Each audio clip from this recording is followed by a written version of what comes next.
तो hello hi नमस्ते राम राम सत श्री अकाल। स्वागत है आपका आपके प्यारे चैनल कार्तिक चौधरी पर। और आज बेटा मैं आप लोगों को बता देना चाहता हूं कि सीडीएस का अगर आप वेट कर रहे थे तो आपका सीडीएस का ये वेट खत्म होता है। और बहुत ही शानदार बैच जिसने इंडिया में सबसे ज्यादा सिलेक्शन दिए हैं वो अब आपके साथ में है। अगर आपने अभी तक बैच नहीं लिया है तो बेटा पहले सबसे पहले बैच ले लीजिए, क्योंकि अगर आप चाहते हो कि फर्स्ट अटेम्प्ट में सिलेक्शन हो तो एकमात्र एकेडमी यही है जहां सबसे बेस्ट इंडिया की बेस्ट फैकल्टीज और बेस्ट कंटेंट आपको प्रोवाइड होता है, बेस्ट चीजें प्रोवाइड होती है। आप ये समझ लीजिए जितने भी पास्ट स्टूडेंट हैं जो इतने सारे सिलेक्शन हुए हैं उन सब की लिस्ट आप हमारी एप्लीकेशन पे देख सकते हो। अगर आपने एप्लीकेशन डाउनलोड नहीं की है तो एप्लीकेशन डाउनलोड भी कर लीजिएगा और अपने दोस्तों को, अपने यारों को, अपने जो भी सहपाठी हैं उन सभी को आप इस लेक्चर को शेयर जरूर कर दीजिएगा। एक बात मैं आपको बता देना चाहता हूं, मेरा नाम शैलेंद्र और मैं पढ़ाने वाला हूं केमिस्ट्री, बायोलॉजी एंड फिजिक्स का पोर्शन। आज जो मैं आपको पोर्शन लेकर आया हूं वो केमिस्ट्री का एक बहुत इंपॉर्टेंट चैप्टर है जिसको हम एसिड बेस एंड सॉल्ट्स कहकर चलते हैं। उस चैप्टर को कहकर चलते हैं, हिंदी में बात लेकर चलें तो जिसको बेटा अम्ल, क्षार एवं लवण कहकर चलते हैं। इस चीज को आज हम पढ़ के चलेंगे। तो आप सभी का स्वागत है एक और बार। अगर आप इस चैनल पर नए हैं तो लाइक और सब्सक्राइब कर दीजिएगा, और अगर एप्लीकेशन डाउनलोड नहीं करी है तो बेटा जरूर एप्लीकेशन डाउनलोड कर लीजिएगा। फिर से कह रहा हूं, सिलेक्शन लेना है तो यहीं आना पड़ेगा घूम फिर के, मैं फिर से ही वादा करता हूं आपसे। तो चलिए आइए, सीडीएस का बैच स्टार्ट हो चुका है। सीडीएस के बैच के लिए एनरोल कर लीजिएगा। 20 सितंबर से आपकी क्लासेस स्टार्ट होने जा रही हैं, उसको भी आप ज्वाइन कर लीजिएगा, ठीक है। तो लेट्स बिगिन द टॉपिक। बच्चों हम लोग पढ़ रहे हैं acid base and salts. Examination की बात लेकर चलो तो आप ये मान के चलो कि आपके एग्जामिनेशन में ये एक ऐसा चैप्टर है जिससे आपको कम से कम 2 क्वेश्चन देखने को मिल सकते हैं। और ये मानकर चलिए ओवरऑल क्वेश्चन की बात लेकर चलो तो टोटल क्वेश्चन आपके 30 होते हैं, उसमें से ये भी आपका पोर्शन होता है। लेकिन एग्जाम ऐसा कोई नहीं आएगा जिसमें इस चैप्टर से क्वेश्चन आपको देखने को ना मिले। तो पहली बात, अगर आप प्रिपरेशन कर रहे हो मेरे बच्चे तो इस चैप्टर को आप जरूर करके चलिएगा। और ये चैप्टर बहुत ही आसान है जिसको बहुत आसानी से पढ़ सकते हैं। टॉपिक का नाम है एसिड बेसिस एंड सॉल्ट, जैसा आप नाम बता के चल रहे हैं। आइए स्टार्ट करते हैं पहली चीज से। तो हमारे पास पहला टॉपिक है, अगर आप स्क्रीन पर देख रहे हो, इंडिकेटर्स। तो इंडिकेटर्स क्या है? इंडिकेटर्स हम किसे कहते हैं? इंडिकेटर्स को हिंदी में संकेतक कहा जाता है। संकेतक मतलब जो किसी चीज के बारे में इंफॉर्मेशन देते हैं। आपको मैं एक लिक्विड पकड़ा दूं और मैं आपसे कहूं कि बताओ भाई ये एसिड है या बेस है, तो आप कैसे पता लगाओगे कि एसिड है, बेस है, अम्ल है कि क्षार है? कैसे पता लगेगा? खाओगे क्या? खाओगे तो नहीं। तो आप कैसे पता लगाओगे? उनको बताने का तरीका हमारी फिजिक्स में इंडिकेटर्स कहलाता है, यानी संकेतक कहलाता है। और इंडिकेटर्स की बात लेकर चलो तो इंडिकेटर्स एक बहुत इंपॉर्टेंट टॉपिक है। इस साल के पेपर में भी इंडिकेटर से क्वेश्चन आया था जो आपको मैं डिस्कस करूंगा। लेकिन उससे पहले मैं आपको बता दूं कितने प्रकार के इंडिकेटर्स आपको देखने को मिलते हैं, यानी इंडिकेटर्स कितने प्रकार के हैं। मेरे प्यारे बच्चे 3 प्रकार के इंडिकेटर्स आपको देखने को मिलते हैं, यानी 3 प्रकार के संकेतक आपको देखने को मिलते हैं, प्राप्त होते हैं। वो कौन कौन से 3 प्रकार है? पहला टाइप होता है, इसको नेचुरल इंडिकेटर्स कहते हैं। जैसे नेचुरल नाम आपको बता रहा है, इसको हम प्राकृतिक संकेतक कहकर चलते हैं। दूसरा इंडिकेटर हमारा कहलाता है सिंथेटिक इंडिकेटर्स। दूसरे की बात लेकर चलूं तो तीसरे को कहते हैं ऑल फैक्ट्री, जो खुशबू से संबंधित होता है, ऑल फैक्ट्री इंडिकेटर्स। इस तरीके से आप 3 प्रकार के इंडिकेटर्स को बेसिकली पढ़ोगे। और इंडिकेटर्स आपकी दुनिया में जितने भी लिक्विड्स हैं उन सब के बारे में बताता है कि एसिड है, बेस है, इन सब के बारे में इंफॉर्मेशन देता है। और अगर कोई एसिड या बेस है, अगर कोई अम्ल है, क्षार है, तो कितना स्ट्रॉन्ग है, कितना वीक है, स्ट्रॉन्ग है कि वीक है, इसका पता लगाना चाहते हैं तो उसको भी पता आप इसी से लगा सकते हैं। इसी से तो पता चलेगा कि वो कैसा टाइप का इंडिकेटर है। किस इंडिकेटर ही तो बताएगा किस प्रकार का एसिड या किस प्रकार का, मेरे प्यारे बच्चों, बेस है। तो आइए स्टार्ट करें इस जर्नी को। स्टार्ट करते हैं मेरे बच्चे, चलो आ जाओ। तो special type of substance that is used to test, that is used to test, used to test whether a substance is acidic or basic are called indicators। किसी पदार्थ के अम्लीय या क्षारीय होने के परीक्षण करने के लिए उपयोग में लाए जाने वाले जो पदार्थ होते हैं, जो इसके बारे में इंफॉर्मेशन देते हैं, आपको संकेत देते हैं, उसको संकेतक कहा जाता है, यानी इंडिकेटर्स कहा जाता है। क्या कहा जाता है? इंडिकेटर्स कहा जाता है। इस पर आपके पेपर में क्वेश्चन बना था, आपको याद भी होगा अगर आप पेपर दिए हो तो। पहला है इंडिकेटर्स कहां से मिलते हैं हमें। नेचुरल इंडिकेटर्स हम पहला टाइप पढ़ रहे हैं।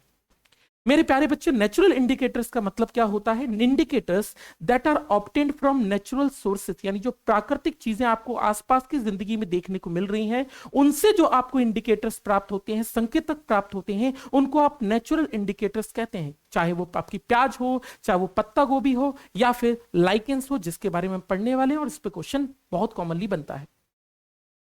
ये होता क्या है? Indicators obtained from natural source. दूसरा एग्जाम्पल के तौर पे लिटमस हो गया, टर्मरिक हो गया, टर्मरिक मतलब हल्दी जिसको आप जानते हो, रेड कैबेज हो गया, लाल पत्ता गोभी जिसे हम कहते हैं, ये सब इंडिकेटर्स की तरह पे इस्तेमाल होते हैं और इनको नेचुरल इंडिकेटर्स यानी प्राकृतिक संकेतक कहा जाता है। आप फिगर से भी इन सबको देख सकते हो, जैसे लाल पत्ता गोभी हो गई, हल्दी हो गई, ये लाइकेंस हो गया, ये सभी इसी के अंतर निकल कर आते हैं। इसी को हम क्या बोलते हैं, कहकर चलते हैं। सबसे पहला इंडिकेटर जिसको हम कहते हैं बच्चे लिटमस। आपने जब आप अपने स्कूल के टाइम पर रहे होंगे तो स्कूल के टाइम पर आपने ये चीज देखी होगी कि सर हमारी मैडम बोलती होंगी कि लाल रंग का रेड लिटमस ब्लू हो जाए, ब्लू लिटमस रेड हो जाए। तो ये लिटमस आखिर होता क्या है और कहां से आता है? लिटमस जिसको हम कहते हैं, ये एक नेचुरल, एक प्राकृतिक हमारा संकेतक है। ये कहां से ऑब्टेन्ड होता है? लाइकेंस से। लाइकेंस क्या है? एक प्लांट है, इससे होता है। इसका जो सॉल्यूशन होता है, जैसे काई वगैरह नहीं होती, उससे the solution of litmus is purple in colour. ये वेरी इंपॉर्टेंट एग्जामिनेशन के लिए है, आप इतनी लाइन को जरूर याद रखें। ये प्रीवियस ईयर एग्जामिनेशन में पूछा गया है। पूछा गया था कि लिटमस का नेचुरल कलर कौन सा होता है, और लिटमस की नेचुरल कलर की बात करें तो उसका प्राकृतिक रंग होता है आप लोगों का पर्पल कलर। तो ध्यान रखिएगा, लिटमस का प्राकृतिक कलर क्या होता है, ये होता है। अब हम क्या करते हैं, उसको सेलुलोज के साथ मिक्स करते हैं और सेलुलोज के साथ मिक्स करके उनके अलग अलग दो पेपर बनाते हैं। वो पेपर्स क्या काम करते हैं? Litmus paper comes in two colours, दो कलर में हमें प्राप्त होता है, एक ब्लू कलर में, एक रेड कलर में हमें प्राप्त होता है। दो तरह के हमें क्या होते हैं, प्राप्त होते हैं। एन एसिड, अगर आप इसको लिटमस पेपर को एसिड में डालोगे तो एक कलर चेंज कर लेगा। जैसे ब्लू वाले को डालोगे तो ब्लू वाला रेड में परिवर्तित हो जाएगा, रेड में चेंज हो जाएगा, और अगर आप रेड वाले को डालोगे एसिड में तो कोई फर्क नहीं पड़ेगा। ऐसे ही बेस की बात लेकर चलो तो बेस उल्टा काम करके चलेगा। वही है, N asset turns blue litmus paper red. तो अगर आप ब्लू वाले को डालोगे तो ये रेड हो जाएगा, लेकिन बेस में अगर बात लेकर चलो तो बेस रेड पेपर को क्या कर देगा, ब्लू कर देगा। यानी इसका ठीक उल्टा है। इस तरीके से क्या करता है, काम करके चलता है। तो लिटमस हमारी रोजाना जिंदगी में, लेबोरेटरी में, केमिस्ट्री लैब के अंदर बहुत इंपॉर्टेंट एक चीज होती थी, जिससे आप एसिड और बेस का पता लगाते थे, यानी अम्ल और क्षार का पता लगा के चलते थे। आप क्या करते थे, दो प्रकार के लिटमस पेपर लेते थे, एक को रेड लिटमस पेपर और एक को ब्लू लिटमस पेपर कहा जाता है। अगर आप अम्ल के अंदर डालते हैं यानी एसिड के अंदर डालते हैं तो ब्लू वाला रेड में चेंज हो जाता था, रेड वाले पे कोई फर्क नहीं पड़ता था। अगर आप बेस के अंदर रेड वाला डालते थे तो वो ब्लू में चेंज हो जाता था, और इस तरीके से आप पता लगाते थे कि वो एसिड है कि बेस है, और इन दोनों की इंफॉर्मेशन दे देता था। उसको हम लिटमस कहकर चलते थे। लिटमस का नेचुरल कलर पर्पल होता है। इस पे क्वेश्चन होता है, लिटमस कहां से निकलता है? लाइकेन से निकलता है।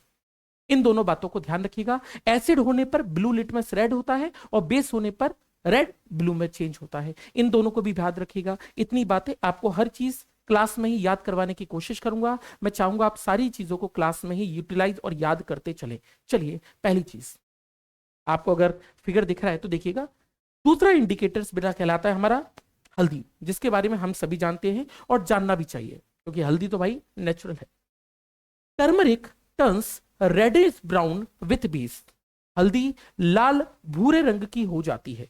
टर्मरिक क्या होती है, देखो क्या होता है, हम जो हल्दी लेते हैं और हल्दी की बात लेकर चलूं तो हल्दी जब बेस के साथ रिएक्ट करती है, हल्दी ली और हल्दी को बेस के साथ रिएक्ट कराया, क्षार के साथ रिएक्ट कराया, तो क्या होगा, ये अपना कलर चेंज करके रेडिश ब्राउन हो जाती है। आप बोले सर हमें नहीं। अरे आपके यहाँ शादी वादी हुई है कभी? शादी वादी में एक मतलब परंपरा होती है, परंपरा प्रतिष्ठा मर्यादा पता नहीं क्या बोलते हैं। आपने देखा होगा कि हल्दी वाले दिन सबके गांव वगैरह में क्या होता है, हल्दी वल्दी लगा देते हैं कपड़ों के ऊपर। तो हल्दी वगैरह कपड़ों पे लगाने से होता क्या है, हल्दी तो लगा देते हैं, लेकिन जब आप उन कपड़ों को धोते हैं, साबुन क्या है, एक बेस है, क्षार है, आप आगे चल के पढ़ोगे। तो साबुन के साथ जब ये हल्दी रिएक्ट करती है तो अपना कलर चेंज कर लेती है और उसका कलर रेडिश ब्राउन होता है। आप चाहो तो घर के अंदर भी देख सकते हो, अगर आप खाना खाते खाते आपके ऊपर अगर कड़ी गिर जाए, है ना, हल्दी गिर जाए, और अगर आप उसको धो तो वो आपका कलर चेंज कर लेगी, यानी बेस के साथ वो रिएक्ट करती है। बेस के साथ क्या करती है, रिएक्ट करती है, एसिड के साथ में नहीं, बेस के साथ में रिएक्ट करती है। मतलब ये जो हमारा टर्मरिक होती है बेस इंडिकेटर है। मतलब किसके बारे में बताती है, क्षार के बारे में बता के चलती है। इसी के बारे में बताऊं, turmeric does not change colour with neutral and acidic solution. ये न्यूट्रल, एसिड और न्यूट्रल के बारे में कोई इंफॉर्मेशन नहीं देती। इट इज बेसिक इंडिकेटर, ये बेस के बारे में इंफॉर्मेशन देता है। और हम एसिड और न्यूट्रल के लिए इसका इस्तेमाल नहीं कर सकते। हम इसका इस्तेमाल कर सकते हैं सिर्फ ये पता लगाने के लिए कि कोई चीज बेस है या नहीं है। क्योंकि हल्दी बेस के साथ रिएक्ट करके कैसी चीज बनाती है, आप लोगों की रेडिश ब्राउन कलर में चेंज हो जाती है, जो इंडिकेटर है हमारा इस चीज का कि भाई आप बेस के साथ इस्तेमाल कर रहे हैं। तो अगर मैं इसकी बात लेकर चलूं तो एक बेसिक सी चीज में समझिएगा। साइड में जो मैंने बच्चों फिगर बना रखा है, ध्यान से देखिएगा। न्यूट्रल अगर हल्दी पे डालोगे तो कोई फर्क नहीं पड़ेगा, एसिड डालोगे तो कोई फर्क नहीं पड़ेगा, लेकिन बेस डालोगे तो फर्क पड़ेगा। रेडिश ब्राउन कलर में चेंज हो जाएगा, जिसको वर्मिलियन कलर कहकर चलते हैं। और इस तरीके से आपका ये कलर चेंज होकर चलते हैं। और इस तरीके से हम दूसरा इंडिकेटर जिसकी हम बात कर रहे हैं टर्मरिक, उसको पढ़कर चलते हैं, यानी हल्दी को पढ़कर चलते हैं। तो हल्दी एक बेसिक इंडिकेटर है। बात सही है? चलिए नेक्स्ट पार्ट। चलिए, रेड कैबेज। आप अगर मार्केट में जाएं तो आपको दो तरह की गोभी देखने को मिल सकती है। आपको एक तो मिलती है हरी वाली, और एक आपको लाल कलर की पत्ता गोभी भी देखने को मिल सकती है। जो अमीर लोग होते हैं वो बड़े चाव से खाते हैं इस चीज को। अब रेड कैबेज की बात करें, रेड कैबेज क्या होती है? तो पहली बात, रेड कैबेज को उबाला जाए, है ना, और उसका रस निकाल लिया जाए। उसका रस कौन से कलर का होगा? ऑब्वियस सी बात है, अगर मैं बात लेकर चलूं तो उसका कलर, क्योंकि भाई रेड कलर की कैबेज होती है, लेकिन उसका जो कलर निकलता है जब हम उसको निचोड़ लेते हैं, उससे जो कलर निकालते हैं वो पर्पल कलर का होता है। तो वास्तविकता में जब हम रेड कैबेज की बात करते हैं तो juice of red cabbage is originally purple in colour. इसका भी कलर क्या होता है? पर्पल होकर चलता है। क्या बात समझ आ रही है? चलिए, अब रेड कैबेज की बात करें तो बेटे, रेड कैबेज, हल्दी हमें सिर्फ बेस के बारे में इंफॉर्मेशन दे रही थी, यानी क्षार के बारे में बता रही थी, जबकि ये जो रेड कैबेज है ये हमें एसिड और बेस यानी अम्ल और क्षार दोनों के बारे में इंफॉर्मेशन देती है, दोनों के बारे में बता के चलती है। कैसे बताती है? अगर मान लीजिए आप इसका रिएक्शन कराते हैं, juice of red cabbage turns reddish, मतलब जो पर्पल कलर है वो रेडिश में चेंज हो जाएगा अगर आप एसिड के साथ करेंगे, और ग्रीन में चेंज हो जाएगा अगर वो बेस के साथ करेंगे। यानी ये दोनों के बारे में इंफॉर्मेशन देता है। अगर आप इस फिल्ट्रेशन करने के बाद एसिड के साथ कराओगे तो रेडिश कलर होगा, और अगर आप बेस के साथ कराओगे तो इसका ग्रीनिश कलर होगा। मतलब ये रंग चेंज करती है। लाल पत्ता गोभी का पर्पल कलर, पर्पल बैंगनी कलर का अगर मैं एसिड के साथ कराऊंगा तो रेड, और बेस के साथ कराऊंगा तो ग्रीन। इसके कलर चेंज हो जाते हैं पर्पल से, और एसिड बेस दोनों के बारे में इंफॉर्मेशन देता है। इसको हम एक और नेचुरल इंडिकेटर्स कहकर चलते हैं, इसी को हम एक और प्राकृतिक संकेतक कहकर चलते हैं। Are you understand? आपको समझ में आ गया भाई? समझ में आ रही है भाई? तो इसकी बात लेकर चलूं तो हमें यह बात समझ में आती है कि इसको हम ये लिखकर चल सकते हैं। बात ठीक है? इसको हम ये कहकर चलते हैं तो हमें ये बात समझ में आती है कि ये कहता होता है, ठीक है। तो हमें ये कह सकते हैं, इसको क्या बोलते हैं? रेड कैबेज कहकर चलते हैं। ये मेरा एक और इंडिकेटर कहलाता है, और इसको आपने अपनी रोजाना जिंदगी में जरूर देखा होगा, ध्यान से देखा होगा, ठीक है, इस तरीके से आपने जरूर देखा होगा।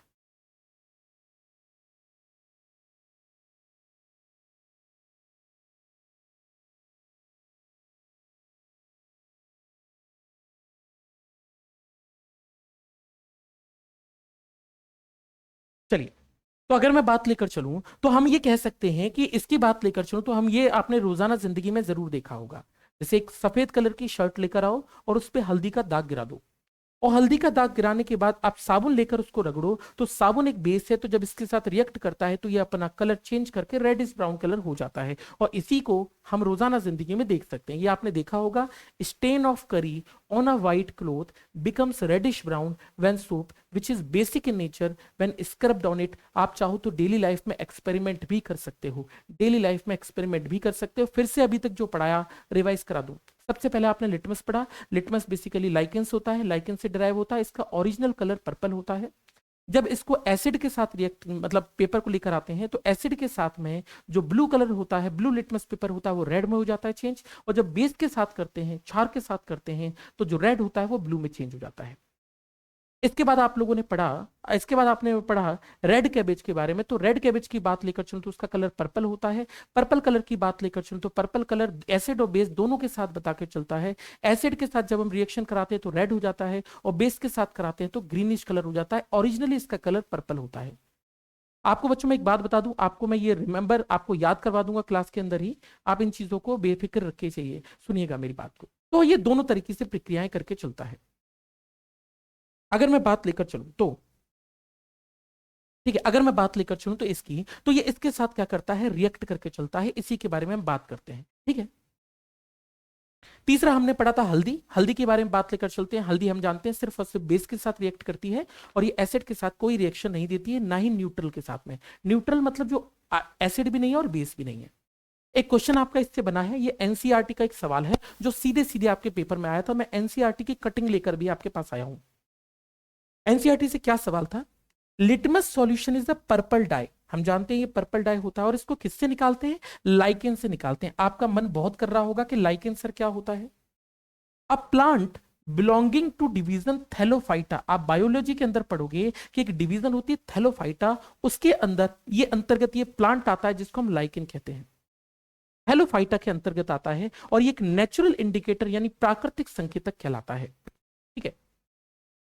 जब ये एसिड और बेस कुछ नहीं होता तब इसका कलर पर्पल ही बना रहता है। लेकिन इसके अलावा भी हमारे पास कुछ ऐसे पदार्थ हैं जो क्या करते हैं, नेचुरल इंडिकेटर की तरह काम करते हैं। जैसे एग्जांपल के तौर पर रेड कैबेज हम लिख चुके हैं, टर्मरिक हम लिख चुके हैं, coloured petals of some flower, very important. आपसे पेपर में पूछा जा सकता है कि इनमें से ऐसा कौन सा फ्लेवर, ये एनडीए के पेपर में आया है, इनमें से कौन सा ऐसा फ्लावर है जो नेचुरल इंडिकेटर की तरह काम करता है। तो coloured petals of some flower जैसे हाइड्रोंजिया हो गया, पिटूनिया हो गया, ग्रेनियम हो गया, इन सब के जो पेटल्स होते हैं ये भी क्या करते हैं, इसी की तरह व्यवहार करते हैं। ये भी नेचुरल इंडिकेटर्स की तरह बिहेव करते हैं। काफी सारे एग्जामिनेशन के अंदर एनसीईआरटी से ये सवाल सीधे सीधे आता है। बच्चों मैंने ये जो पीपीटी आपकी तैयार की है पूरी की पूरी एनसीईआरटी से तैयार की है, और मैं चाहता हूं कि आप सारी बातों को एकदम सही सही समझते चलें कि हम क्या कह रहे हैं। अगला हमारे पास है बेटा ऑल फैक्ट्री इंडिकेटर्स। क्या कहते हैं इसको, ऑल फैक्ट्री इंडिकेटर्स। क्या कहते हैं इसको, ऑल फैक्ट्री इंडिकेटर्स। क्या होते हैं ऑल फैक्ट्री इंडिकेटर्स। हमने नेचुरल इंडिकेटर्स पढ़ लिए हैं, अब हम आते हैं आपके सिंथेटिक, हम पढ़ेंगे इसके बाद में। हम पढ़ते हैं बीच में olfactory indicators. Olfactory indicators बेरी सुगंध से होते हैं। कुछ पदार्थ ऐसे होते हैं जो अपनी सुगंध खो देते हैं। सुगंध खो देते हैं किसके साथ, एसिड या बेस के साथ रिएक्ट करके, अम्ल या क्षार के साथ प्रक्रिया करके, और इन दोनों के साथ प्रक्रिया करके जब ये खो देते हैं, उसी प्रक्रिया से संबंधित जो है इसको हम लोग कहते हैं आपका ऑल फैक्ट्री इंडिकेटर्स कहकर चलते हैं। Substance which change their smell when mixed with acid or base are known as olfactory indicators। कहने का मतलब वो पदार्थ हैं जो अपनी स्मेल में, अपनी खुशबू में, अपनी बदबू में, अपनी चीजों में परिवर्तन कर देते हैं। खुशबू ही चली गई, इंडिकेटर्स कहलाते हैं। क्या कहलाते हैं, ऑल फैक्ट्री इंडिकेटर्स कहला के चलते हैं इसी को। वे पदार्थ जो अम्ल या क्षार के साथ मिश्रित होने पर अपनी गंध बदल देते हैं उसे हम क्या कहते हैं, घ्राण सूचक कहकर चलते हैं। क्या कहकर चलते हैं, ऑल फैक्ट्री इंडिकेटर्स बच्चों कहकर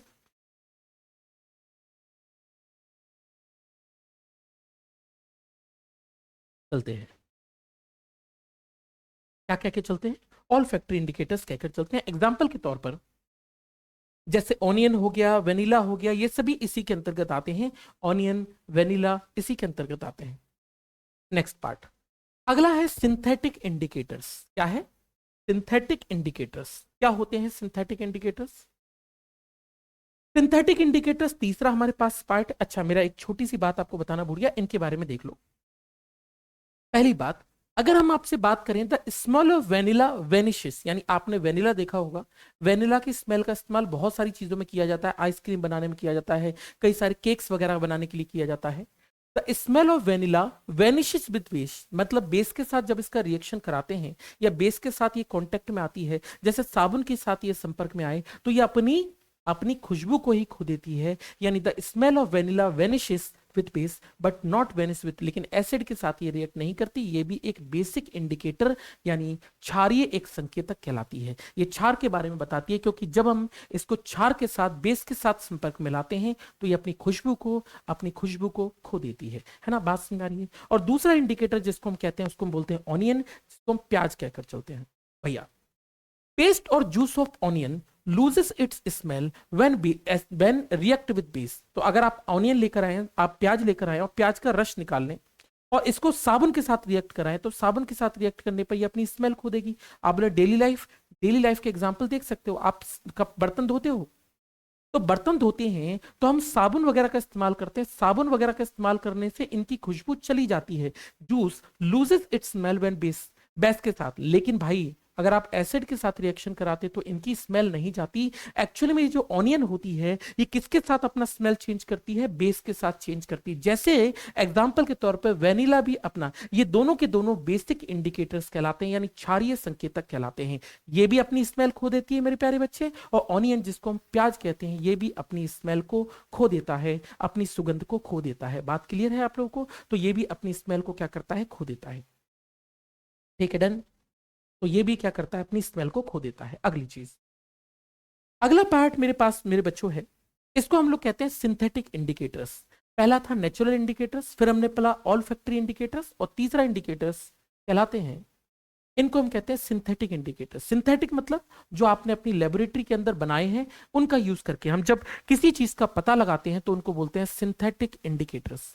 इनका इस्तेमाल अपनी केमिस्ट्री लैब में किया होगा। याद कीजिए अपने बचपन के दिन, 8वीं 9वीं 10वीं क्लास 11वीं क्लास 12वीं क्लास के एक्सपेरिमेंट्स जिनके अंदर आपने मिथाइल ऑरेंज का इस्तेमाल किया हो। याद करो वो दिन, मिथाइल ऑरेंज आपको याद होगा। अगर मैं बात लेकर चलूं तो indicators that are synthesised in the laboratory are known as synthetic indicator. जैसे नाम बता रहा है, जो आपकी केमिस्ट्री लैब में प्रिपेयर होते हैं। Example number 1, phenolphthalein. फिनोप्थिलीन का इस्तेमाल आपने किया हो। फिनोप्थिलीन एक्चुअली में कलरलेस होता है, इसके अंदर कोई रंग नहीं होता। अगर आप फिनोप्थिलीन लेगो तो एकदम ट्रांसपेरेंट होगा। इस ट्रांसपेरेंट को जब हम बेस के साथ रिएक्ट कराते हैं, जब हम इसको फिनोप्थिलीन को लेकर आते हैं और बेस के साथ रिएक्ट कराते हैं, तो बेस के साथ रिएक्ट करने पर ये आपका ट्रांसपेरेंट से पिंक कलर में चेंज हो जाता है। याद करो अपने स्कूल में क्या करते थे, ऐसे हिलाते थे थोड़ा थोड़ा। टीचर बोलता था कि ऐसे कर दो इस टेस्ट ट्यूब को, और टेस्ट ट्यूब को जब हिलाते थे थोड़ी देर में ये पिंक सा कलर छोड़ देता था। तो आप याद कीजिए, तो जब हम इसको फिनोप्थिलीन को बेस के साथ रिएक्ट कराते हैं तो ये अपना कलर चेंज करके क्या बदल देता है, आपका पिंक में चेंज कर देता है। और जैसे ही पिंक में चेंज हुआ आप चौंक के बोलेंगे अरे ये तो क्या है, बेस है। लेकिन फिनोप्थिलीन एसिड के साथ में नहीं चेंज होता है, एसिड के साथ में ये ट्रांसपेरेंट ही बना रहता है। Phenolphthalein is the colourless liquid, it remain colourless with acid, but base के साथ रिएक्शन करने पर ये पिंक कलर शो करता है, यानी इसका कलर चेंज होकर क्या बन जाता है बेटे, पिंक कलर बदल जाता है। क्या बात क्लियर है? इसका कलर पिंक बदल जाता है। अगले की बात करते हैं, इसको हम लोग कह के चलते हैं मिथाइल ऑरेंज। क्या बात समझ में आ रही? Methyl orange. चलिए भैया, मिथाइल ऑरेंज का इस्तेमाल आपने केमिस्ट्री लैब में बहुत किया होगा। मेरे को अपने स्कूल का टाइम याद है, जब मेरे स्कूल का टाइम था मेरे प्यारे बच्चों, तो स्कूल के टाइम पर मिथाइल ऑरेंज का मैंने बहुत यूज किया था, है ना। मिथाइल ऑरेंज की जब बात आती है तो मिथाइल ऑरेंज बेसिकली एसिड और बेस दोनों के साथ रिएक्शन करता है और दोनों के साथ अपने कलर शो करता है। जबकि हम जब फिनोप्थिलीन की बात करते हैं तो फिनोप्थिलीन सिर्फ बेस के साथ कर रहा था, लेकिन ये दोनों के साथ करता है। मिथाइल ऑरेंज जैसा इसका नाम है, तो इसका जो नेचुरल कलर होता है, मतलब जिसका वास्तविक कलर है, वो ऑरेंज कलर का है। मिथाइल ऑरेंज मतलब कैसा कलर है? ऑरेंज कलर है। अब ये ऑरेंज कलर दो कलर्स में चेंज हो जाता है। अगर आप इस फ्लो को, इस चीज की बात लेकर चलो, तो एसिड के साथ रिएक्शन कराओगे तो ये रेड कलर में और येलो कलर में होगा। अगर आप इसे बेस के साथ कराओगे तो आप देखो, ये मिथाइल ऑरेंज एसिड और बेस दोनों के बारे में बता देता है कि कौन सा अम्ल है और कौन सा क्षार है, कौन सा अम्ल है और कौन सा क्षार है, इन दोनों के बारे में इंफॉर्मेशन दे देता है। और ऐसे को हम लोग क्या कहते हैं, मिथाइल ऑरेंज कहकर चलते हैं। तो मिथाइल ऑरेंज की बात लेकर चलो बच्चों, तो मिथाइल ऑरेंज वास्तविकता में एसिड और बेस दोनों के बारे में बताता है। क्लास की बातें क्लास में याद करिएगा, ये पीडीएफ आपको मिल जाएंगी। इन पीडीएफ से 100% सवाल आपको, एक एक सवाल आपको अपनी नोटबुक में, अपने पेपर में देखने को मिलेगा, इतना गारंटीड है। आप चाहे तो स्क्रीन शॉट ले लीजिएगा, आपको सारे सवाल A to Z देखने को मिलेंगे।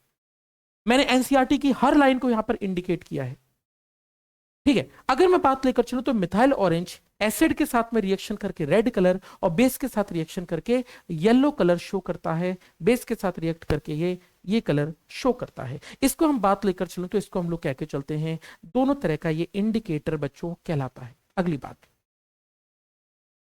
Acids are those combination. अच्छा, एसिड्स पे आते हैं।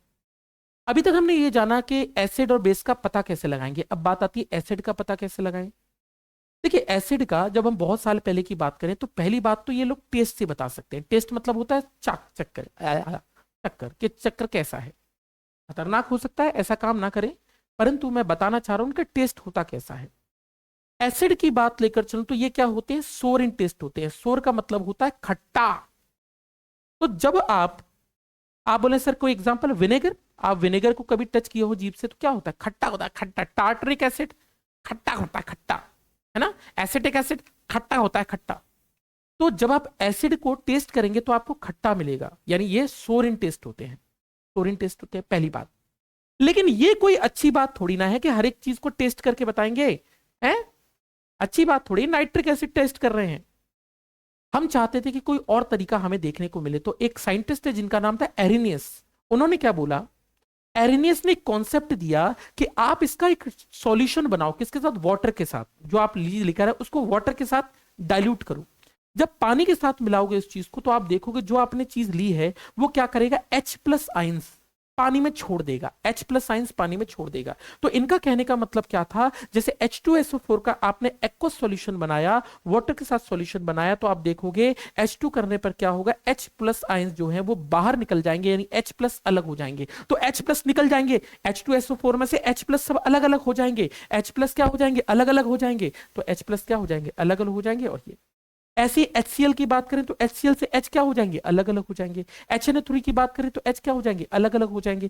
तो हम ये कहना चाहते हैं कि एसिड एरिनियस के हिसाब से एसिड जिसको हम अम्ल कहकर चलते हैं वो वास्तविकता में क्या होते हैं, इनका जब एक्वस सॉल्यूशन बनाया जाएगा तो ये H+ आयंस को रिलीज करते हैं। क्या करते हैं, H+ आयंस को क्या करते हैं बच्चों, रिलीज करके चलते हैं। क्या करते हैं, H+ आयंस को ये रिलीज करके चलते हैं। बात ठीक है।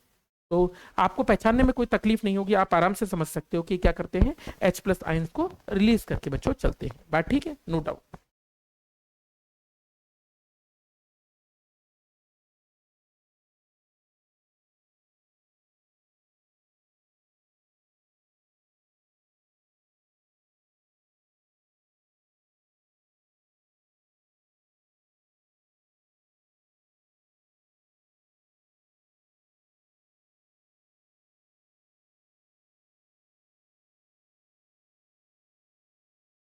चलिए, तो अगर मैं बात लेकर चलूं तो आप देखोगे जब हम इसका एक्वस सॉल्यूशन के साथ रिएक्शन करते हैं तो ये क्या करता है, H+ आयंस को रिलीज करता है। तो बहुत आसान है, आप ये समझ लीजिए जितने भी एसिड्स होंगे जब उनका एक्वस सॉल्यूशन बनाया जाएगा तो वो H+ को रिलीज करेंगे। H+ को क्या करेंगे, और जितने ज्यादा करेंगे उतना स्ट्रॉन्ग एसिड। आगे चल के आप पढ़ोगे कि वीक एसिड और स्ट्रॉन्ग एसिड क्या होते हैं। वीक एसिड और स्ट्रॉन्ग एसिड पहचानने का तरीका H+ आयंस है। अगर सारे टूटकर बिखर जाएं, 100 के 100 H2SO4 बिखर जाएं तो हम कहेंगे स्ट्रॉन्ग एसिड है। हमने कहा 98 बिखर जाए तो हम कहेंगे स्ट्रॉन्ग एसिड है। आपने कहा 25 बिखरे तो हम कहेंगे वीक एसिड है। सिंपल सी बात है, सारा कॉन्सेप्ट क्या है, H+ से है। तो आप एक्वस सॉल्यूशन बना के चल रहे हैं उन सबसे चीजों। आइए कुछ प्रॉपर्टीज पढ़ते हैं एसिड की कि एसिड कैसे होते हैं। पहली बात, सोरिन टेस्ट होते हैं, हम सब जानते हैं स्वाद में क्या होता है, खट्टा खट्टा। चेंज द कलर, अगर आप मान लीजिए लिटमस पेपर को लाए तो जब ब्लू लिटमस पेपर को डालोगे तो वो रेड में चेंज होगा। तो आप पता लगा सकते हैं, change the colour blue litmus to red, change the colour blue litmus to red, 2 बार लिख दिया गया है। Acid solution conduct electricity, acid जो सॉल्यूशन होता है वो कंडक्ट इलेक्ट्रिसिटी। आप बोले सर ऐसा क्यों, देखो क्या होता है, कोई भी इलेक्ट्रोलाइट ले ले, इलेक्ट्रोलाइट ले लें, एसिड ले ले, बेस ले लें, आप तो बस सभी लिक्विड सॉल्यूशन की बात करें। कोई भी इलेक्ट्रोलाइट के कोई भी चीज इलेक्ट्रिसिटी का कंडक्शन कब करता है, इलेक्ट्रिसिटी कब प्रवाहित होती है, विद्युत धारा कब प्रवाहित होती है, ये प्रवाहित तब होती है, इलेक्ट्रिसिटी का कंडक्शन तब होता है जब इसके अंदर आयंस होते हैं। एक बात समझ लीजिए, ions are very good conductor of electricity. Ions जो होते हैं जिनको हम आयन कहकर चलते हैं वो बहुत अच्छे चालक होते हैं। Ions are very good conductor of electricity. आप बोले सर कैसे, एग्जाम्पल बताओ। डेली लाइफ में देखो, सारी चीजों को मैं एग्जाम्पल को डेली लाइफ से जोड़ के चलूंगा, चिंता मत करना। आपके पास पानी है, आप मुझे बताओ कि प्योर वाटर जिसका आप इस्तेमाल करते हो, डिस्टिल्ड वाटर जिसको कहते हो, केमिस्ट्री लैब में जिसका इस्तेमाल करते हो, बैटरी वाटर जिसे हम कहते हैं, क्या बैटरी वाटर के अंदर करंट फ्लो होता है? एक तरफ आप 220 वोल्ट की लाइन डालो और एक तरफ हाथ डाल के मैं ऐसे घुमा दूं, आपको लगता है मुझे करंट लग जाएगा? अरे नहीं लग जाएगा, आज है नहीं बेटा, एक दिन मैं करके दिखाऊंगा आपको क्लास में। आपको मैं एक तरफ करंट डालकर एक तरफ हाथ घुमा के बताऊंगा, आपको मेरे को झटका नहीं लगेगा। क्यों नहीं लग रहा? इसलिए नहीं लग रहा क्योंकि उनके अंदर फ्री आयंस नहीं है, मुक्त आयन नहीं है। और मुक्त आयन की एब्सेंस की वजह से, मुक्त आयन के ना होने की वजह से क्या होता है, वो इलेक्ट्रिसिटी का कंडक्शन नहीं करते हैं, चालन नहीं करते। क्या नहीं करते हैं? इलेक्ट्रिसिटी का कंडक्शन बच्चों नहीं करते हैं, इलेक्ट्रिसिटी का वो कंडक्शन नहीं करते हैं। तो सिंपल सी बात है। और जो नॉर्मल वाटर होता है जिसे हम पीते हैं, उनके अंदर H+OH नेगेटिव आयंस होते हैं, और आयंस क्या करते हैं ना, आपके गुड कंडक्टर ऑफ इलेक्ट्रिसिटी होते हैं। तो जो नॉर्मल वाटर होता है वो अच्छा कंडक्टर होता है, अच्छा चालक होता है वैद्युत का, इलेक्ट्रिसिटी का। लेकिन प्योर वाटर आपके अच्छे कंडक्टर्स नहीं होते हैं। एक बात सिंपल समझ लीजिए। तो ये सिंपल सी बात है, क्योंकि इसके अंदर H+ आयंस होते हैं, तो ये क्या होता है, गुड कंडक्टर ऑफ इलेक्ट्रिसिटी होता है। अगला, ये H+ आयंस देता है एक्वस सॉल्यूशन के अंदर, एक्वस सॉल्यूशन के अंदर ये H+ आयंस देकर चलते हैं, यानी H+ आयन को रिलीज करते हैं, छोड़कर चलते हैं। वेरी इंपॉर्टेंट, इनको फिंगर टिप्स पे याद रख लीजिएगा। फिंगर टिप्स पे ये समझ लीजिए, आपके पेपर का क्वेश्चन इसी टेबल से आने वाला है, आपका इसी से आपका पेपर आने वाला है। ये समझ के चलिए, कुछ मत समझिए, ये समझ लीजिए आपका पेपर इसी टेबल से आने वाला है। एक मिनट दीजिएगा।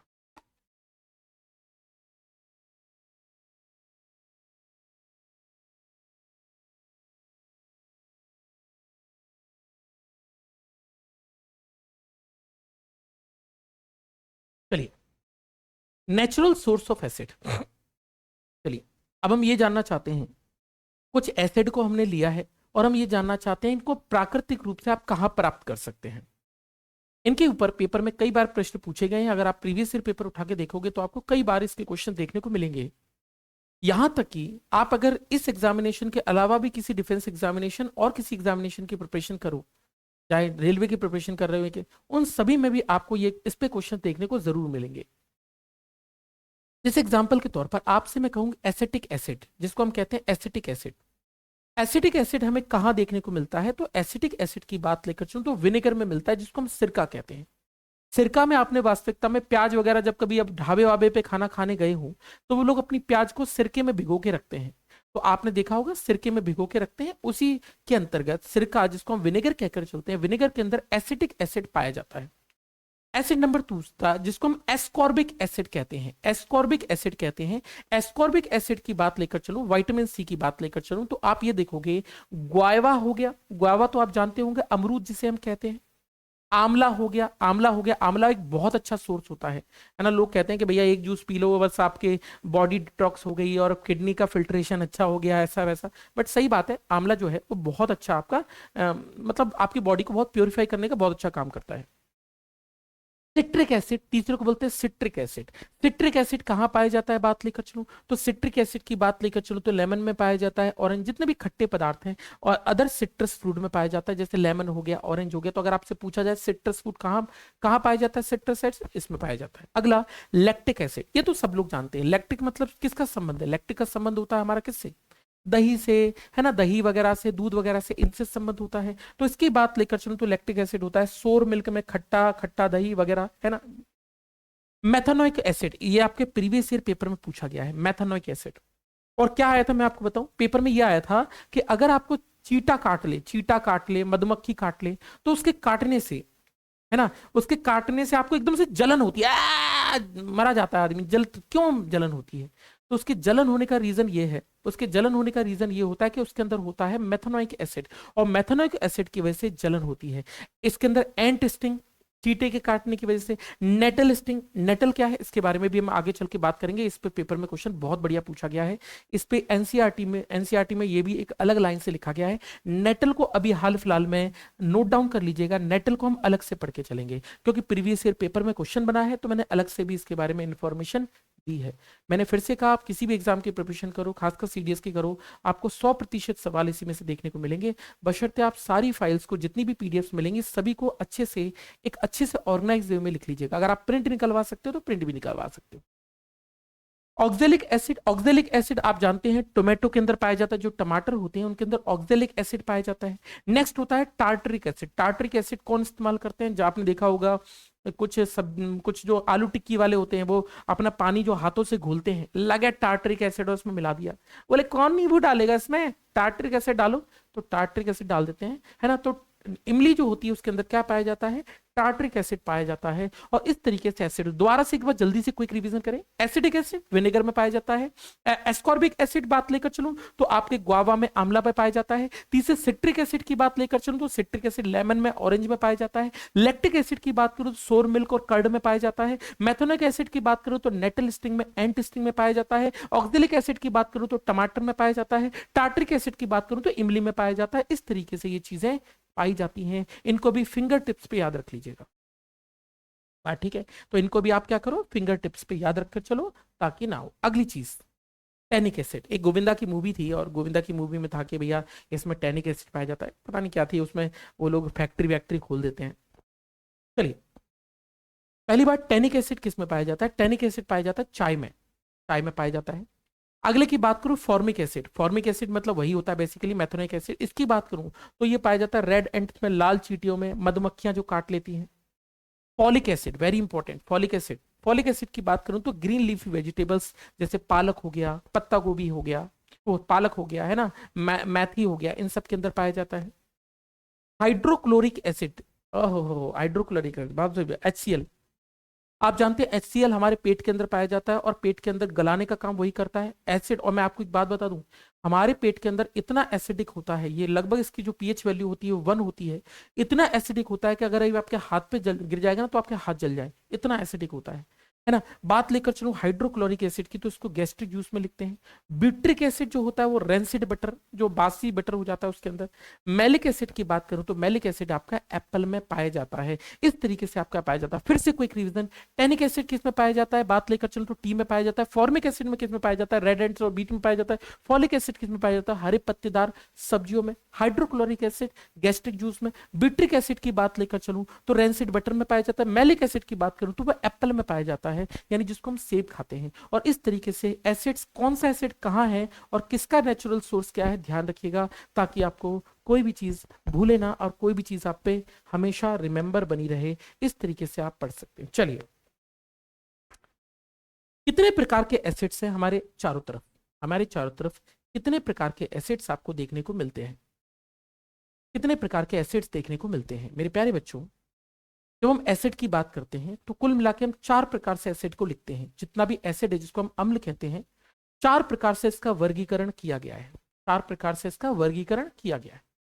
पहला होता है ऑर्गेनिक एसिड, दूसरा होता है इनऑर्गेनिक एसिड, अगला होता है, अगले की बात लेकर चलूं तो अगले को कहते हैं वीक एसिड, और फिर कहते हैं हम स्ट्रॉन्ग एसिड। आपको मैंने पहले भी एक हिंट दी थी कि स्ट्रॉन्ग और वीक का मतलब है कितने H+ आयंस एक्वस सॉल्यूशन में जा रहे हैं। अब हम जानेंगे ऑर्गेनिक और इनऑर्गेनिक एसिड बेसिस का बेसिक, और हम ये भी जानेंगे कि कौन से स्ट्रॉन्ग एसिड कहलाते हैं और कौन से वीक एसिड कहलाते हैं, कौन कौन से स्ट्रॉन्ग और वीक एसिड होते हैं और उनके फॉर्मूलेज क्या होते हैं। सबसे पहली बात स्टार्ट करते हैं, लेट्स बिगिन। सबसे पहली बात जिसकी हम बात करते हैं इसको हम ऑर्गेनिक एसिड कहकर चलते हैं। तो लेट्स स्टार्ट, इसको हम ऑर्गेनिक एसिड कहा जाता है। क्या कहा जाता है इसको, ऑर्गेनिक यानी कार्बनिक अम्ल कहा जाता है। ठीक है, ऑर्गेनिक एसिड वो एसिड होते हैं जो पाए जाते हैं हम लोग के प्लांट और एनिमल में, बेसिकली लिविंग ऑर्गेनिज्म के अंदर पाए जाते हैं। उनको हम लोग क्या कहते हैं, बेसिकली ऑर्गेनिक कहकर चलते हैं। Acids that are present in animals and plant are called organic acid. जैसे लैक्टिक एसिड हो गया, फॉर्मिक एसिड हो गया, जितने भी हमने लिखे थे अभी हाल फिलहाल में। जैसे एग्जांपल के तौर पर लैक्टिक एसिड लिखा था, इसका फॉर्मूला याद रखिएगा, कर्ड के अंदर पाया जाता है, हमने लिख लिया था। Benzoic acid C7H6O2, plant and animal tissue में पाया जाता है। एसिटिक एसिड CH3COOH, विनेगर में पाया जाता है, इसके बारे में पढ़ लिया था। फॉर्मिक एसिड भी आप पढ़ चुके थे, एंट में पाया जाता है, मधुमक्खी वगैरह में पाया जाता है, HCOOH। सिट्रिक एसिड खट्टे फूड्स में C6H8O7। इस तरीके से आपने इन चीजों को लिखा था, लेमन वगैरह में, ऑरेंज वगैरह में। नेक्स्ट चीज, अगला, इसके बाद लेकर चलूं तो इनऑर्गेनिक एसिड। आप 1 मिनट का टाइम दो।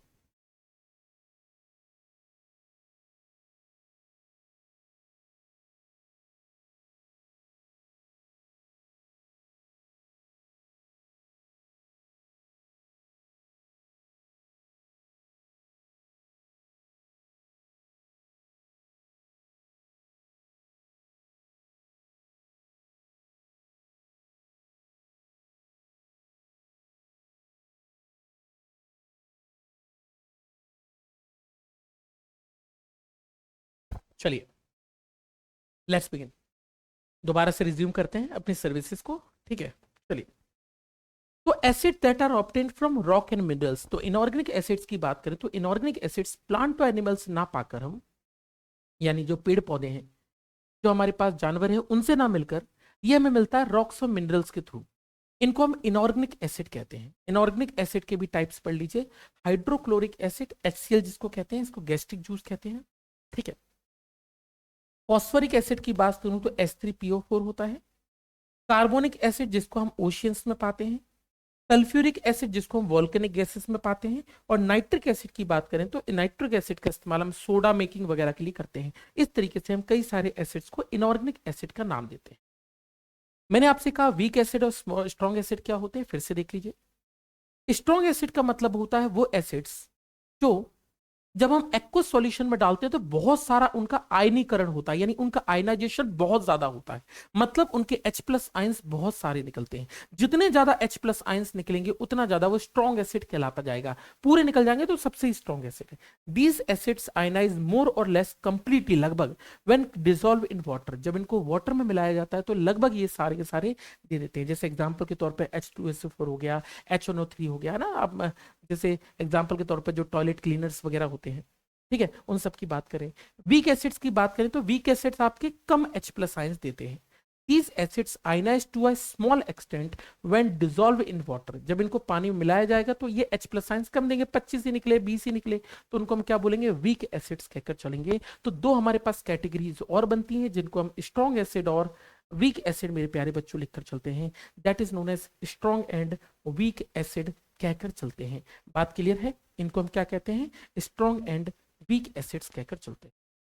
अभी तक जो हम पढ़ रहे थे, जैसे हमारे जो ये होते हैं वो खट्टे होते हैं वगैरह वगैरह, अब हम जानते हैं इनकी केमिकल प्रॉपर्टीज पर कि इनकी केमिकल प्रॉपर्टीज क्या है, इनके रासायनिक गुण क्या है, एसिड्स के रासायनिक गुण। अभी तक हमने फिजिकल प्रॉपर्टीज पढ़ी थी। एसिड रिएक्ट विथ मेटल, अगर आप एसिड को मेटल के साथ रिएक्ट करा दें, यानी एसिड लें और धातु के ऊपर डाल दें, आपने लोहे के ऊपर डाल दिया, एल्यूमिनियम के ऊपर डाल दिया, तो जब आप धातु के ऊपर डालोगे एसिड को तो वो हाइड्रोजन गैस को लिबरेट करेगा। क्या निकालेगा वो? हाइड्रोजन गैस निकाल के चलेगा। पहली line, acid react with metal to liberate hydrogen. Remember रखें, याद रखें, आपके लिए बहुत आसान रखेगा अगर आप इन सब चीजों को याद रखो। The metal in the reaction displaces the hydrogen atom. जैसे H2SO4 है तो H2 को हटा के कौन घुस जाएगा? जिंक, मेटल घुस जाएगा, चाहे वो जिंक हो एल्यूमिनियम हो। The metal in the reaction displaces hydrogen atoms from the acid to liberate hydrogen that burns with a pop sound. Pop sound करके, मैं निकाल नहीं पा रहा हूं, आप समझ पा रहे हैं, पॉप साउंड करके forms a compound called a salt. जैसे एग्जांपल के तौर पर, जैसे एग्जांपल आपको नीचे दिख रहा हो, जिंक के साथ रिएक्शन कराया तो जिंक के साथ अगर H2SO4 के साथ रिएक्शन कराओगे तो जिंक H2 की जगह आके बैठ जाएगा और H2 क्या हो जाएगा, बाहर निकल जाएगा। सिंपल सी बात है, कितना सिंपल है बताइए। इसकी बात लेकर चलूं तो इसको हम क्या बोलते हैं, एसिड। तो फिर से समझिए पूरी बात को। तो जब भी हम एसिड का रिएक्शन मेटल के साथ यानी धातु के साथ कराते हैं तो धातु के साथ रिएक्शन कराने पर हाइड्रोजन लिबरेट होती है, हाइड्रोजन बाहर निकलती है। कैसे निकलती है? जिस मेटल के साथ धातु के साथ रिएक्शन कराया है, मेटल हाइड्रोजन की जगह जाके बैठ जाता है और हाइड्रोजन को बाहर निकाल देता है। इस तरीके से एसिड मेटल के साथ रिएक्शन करके हाइड्रोजन को लिबरेट करता है। साथ में किसका फॉर्मेशन करता है? सॉल्ट का। सॉल्ट के बारे में हम आगे चल के डिटेल में पढ़ेंगे। Mg+2HCl, Mg+2HCl, तो मैग्नीशियम क्या हो गया, मेटल। मेटल के साथ इसके साथ रिएक्शन कराया तो 2H यहां से फेंक दो, MgCl2 2 रह गया और यहां से H2 बाहर निकल गया, हाइड्रोजन गैस बाहर निकल गई। Mg+H2SO4, MgSO4+H2। आयरन प्लस तो आज के बाद आपको भूलोगे नहीं, बीमारी नहीं होगी भूलने की। जब भी हम, सिंपल सी बात है, मेटल और एसिड मिलाया तो क्या होगा, हाइड्रोजन गैस निकलेगी और क्या होगा, साथ में सॉल्ट का फॉर्मेशन होगा, सॉल्ट का फॉर्मेशन होगा। बोलिए भैया जी, मेटल और नॉन मेटल के साथ चीज बनेगी। इसको हम लोग क्या कहते हैं, इसको हम बेसिक कहकर चलते हैं, ये कहकर चलते हैं। बात ठीक है? नेक्स्ट चीज, एक और प्रॉपर्टी हमने देखा कि एसिड का मेटल के साथ रिएक्शन हुआ तो सॉल्ट बना और सॉल्ट के साथ में हाइड्रोजन गैस लिबरेट हुई। अब मेटल कार्बोनेट के साथ अगर रिएक्शन हो या हाइड्रोजन कार्बोनेट के साथ रिएक्शन हो तो क्या बनेगा? ये बात, जैसे मैंने एसिड लिया, एसिड का मैंने मेटल कार्बोनेट के साथ रिएक्शन कराया तो मेटल कार्बोनेट के साथ रिएक्शन कराओगे तो सॉल्ट बनेगा और साथ में कार्बन डाइऑक्साइड प्लस वाटर निकलेगा। Very important. जब आप HCO3 के साथ रिएक्शन कराएं, इसकी बात लेकर चलूं, तो जब आप इसकी बात किसी भी के साथ कराएं, आप कोई भी बाइकार्बोनेट हो, आप मेटल हाइड्रोजन कार्बोनेट के साथ में या मेटल कार्बोनेट के साथ रिएक्शन कराओ तो क्या बनेगा? सॉल्ट बनेगा। और ये याद रखो बस, इसमें कार्बन डाइऑक्साइड और साथ में क्या निकलता है? पानी बाहर आता है। तो यानी मेटल कार्बोनेट के साथ या मेटल हाइड्रोजन कार्बोनेट के साथ रिएक्शन कराने पर वाटर बाहर लिबरेट होता है, वाटर बाहर निकलता है, पानी निकलता है, और साथ साथ में कार्बन डाइऑक्साइड क्या होती है? लिबरेट होती है। एग्जाम्पल, जैसे मेरे पास है सोडियम बाइकार्बोनेट, सोडियम बाइकार्बोनेट नहीं, Na2CO3 है ना, CO3 लग गया, कार्बोनेट 2HCl। तो आपने क्या किया? Na की बजाय क्या आ गया? NaCl, और साथ में वाटर निकलेगा, और क्या निकलेगा? Carbon dioxide. NaHCO3 ये निकलेगा। इसी प्रकार से एक नीचे एग्जांपल और दिया है, इसको भी देख लीजिए, ये डेली लाइफ का एग्जांपल है। CaOH2, इसकी बात लेकर चलूं तो कार्बन डाइऑक्साइड के साथ रिएक्शन करके ये बनाकर चलता है। इस तरीके से आप इनको पढ़कर चल सकते हो। ये आपको नीचे भी दिख रहा होगा, कार्बन डाइऑक्साइड जब रिलीज होती है, जब भी आप कभी चूना को पानी के साथ मिक्स करते हैं तो इस तरीके से मिल्की कलर शो करता है, और इस तरीके का फॉर्मेशन कैल्शियम कार्बोनेट का सॉल्यूशन बनता है, यानी CaCO3 बनाकर चलता है। एक बात और है, बस एक चीज और लिख लो फिर चीज है। चलिए, हमने ये देखा कि पहला हमने रिएक्शन देखा कि एसिड का मेटल के साथ रिएक्शन होगा तो हाइड्रोजन गैस लिबरेट होगी, साथ में सॉल्ट बनेगा। मेटल का हाइड्रोजन, मेटल हाइड्रोजन कार्बोनेट के साथ या मेटल कार्बोनेट के साथ रिएक्शन होगा तो उस केस में आप लोगों का वाटर, वाटर के साथ साथ में क्या निकलेगा? आप लोगों का कार्बन डाइऑक्साइड निकलेगी। तीसरा केस हम बात करते हैं, CO2 निकलेगी। तीसरा केस की बात करते हैं कि एसिड अगर बेस के साथ रिएक्शन कर जाए तो क्या बनेगा? यानी एक पॉजिटिव एक नेगेटिव, अब इन दोनों का रिएक्शन हो जाए तो क्या होगा? तो ये नलीफाई कर देंगे। नलीफाई मतलब रिएक्शन को वो कर देंगे, नलीफाई कर देंगे, ना एसिड रहेगा ना base. When acid react with base or vice versa, they nullify each other and form water and salt. This is neutralisation reaction. इसी को हम न्यूट्रलाइजेशन रिएक्शन कहकर चलते हैं। क्या कहते हैं? न्यूट्रलाइजेशन रिएक्शन कहते हैं। वेरी इंपॉर्टेंट फॉर एग्जामिनेशन, इसी को हम न्यूट्रलाइजेशन रिएक्शन कहते हैं। ये आपके पेपर में जरूर पूछी जाती है। एग्जाम्पल, NaOH, हमने बेस लिया, हमने एसिड लिया, इन दोनों का रिएक्शन करा तो सॉल्ट बना, और ये क्या हुआ? हाइड्रोजन लिबरेट, वो वाटर लिबरेट हुआ, और इसके अलावा क्या हुआ? ये नलीफाई कर गया, एक पॉजिटिव एक नेगेटिव। Na पॉजिटिव होता है और Cl नेगेटिव होता है, ना तो ये एसिड रहेगा ना बेसिक रहेगा। इस तरीके से सॉल्ट का फॉर्मेशन करके चलता है। बच्चों, हमने अभी तक जितना भी पढ़ा है उन सबको दोबारा से समझ लीजिए। क्या क्या पढ़ा है हमने? सबसे पहले इंडिकेटर्स पढ़े। इंडिकेटर्स संकेतक कहलाते हैं। इंडिकेटर एसिड और बेस का पता लगाते हैं। कुछ नेचुरल इंडिकेटर्स होते हैं, कुछ सिंथेटिक होते हैं, कुछ ऑल फैक्ट्री होते हैं। नेचुरल इंडिकेटर्स जो नेचुरली पाए जाते हैं, जैसे एग्जांपल के तौर पर लाइकेंस हो गया, जो प्लांट से पाया जाता है, थैलोफाइटा डिवीजन के अंतर्गत आता है। इसके अलावा आप लोगों को पता है टर्मरिक हो गया, हल्दी हो गया, हल्दी भी इसी के अंतर्गत आता है। रेड कैबेज हो गया, इसी के अंतर्गत आता है। इसके अलावा आप लोगों ने सिंथेटिक इंडिकेटर्स पढ़े, जैसे मिथाइल ऑरेंज हो गया, फिनोप्थिलीन हो गया। आपने ऑल फैक्ट्री इंडिकेटर्स पढ़े, जैसे वेनिला हो गया, ऑनियन जूस हो गया। इसके अलावा आप लोगों ने पढ़ा एसिड। एसिड क्या होते हैं? एसिड की बात करें तो एसिड का जब एक्वस सॉल्यूशन बनता है तो H+ लिबरेट होता है। इसके साथ साथ में एसिड क्या होते हैं? सोरिन टेस्ट होते हैं, खट्टे होते हैं। एसिड की रिएक्शन, हमने केमिकल प्रॉपर्टीज पढ़ी। एसिड का जब हमने रिएक्शन कराया सबके साथ अलग अलग, तो उनके रिएक्शंस पढ़कर चले, है ना, है ना। जैसे एसिड का मेटल के साथ रिएक्शन हुआ तो हाइड्रोजन गैस हुआ, है ना। कार्बोनेट के साथ रिएक्शन हुआ तो ये सब बातें हम लोग अभी तक पढ़ चुके हैं। इतना पोर्शन हम रखते हैं आज के लिए, बाकी हम पढ़ेंगे अपने नेक्स्ट दिन पर। तब तक के लिए धन्यवाद, टेक केयर, नमस्ते, राम राम, सत श्री अकाल, जय हिंद। आप सभी लोगों को मुलाकात होगी हमारी बैच में। अगर आपने अभी तक बैच नहीं लिया है तो बेटा बैच ले लीजिए, इंतजार मत कीजिए। बेस्ट नोट्स के साथ में, बेस्ट कंटेंट के साथ में, सब कुछ पिक्चराइजेशन के थ्रू बताऊंगा।